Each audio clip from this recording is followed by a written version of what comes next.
سلام دوستان، سلام خانم معلم عزیز. میخوام سالاد میوه درست کنم.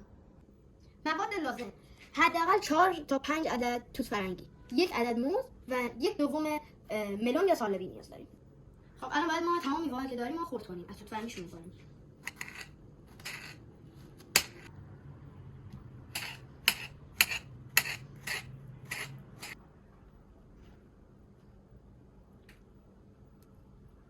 خب حالا همه موادی که خرد کردیم رو باید بریزیم داخل این ظرف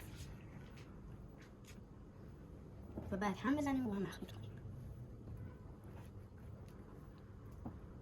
بچه‌ها راستی شما میتونین با توجه به هر میوه‌هایی که داخل خونتون دارین میتونین درست کنین، نه حتما همین 3 تا میوه باشه. که سالاد میوه خوشمزه تر بشه میتونین بهش سس شکلات یا عسل اضافه کنین. از نظر من سس شکلات بهتره، من سس شکلات استفاده میکنم. خیلی هم نباید بریزیم که بد نشه، اندازه بریزیم.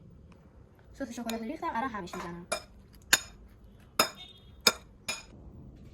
سالاد میوه ما آماده است. امیدوارم حتما درستش کنید و امتحانش کنید که واقعا بی‌نظیره.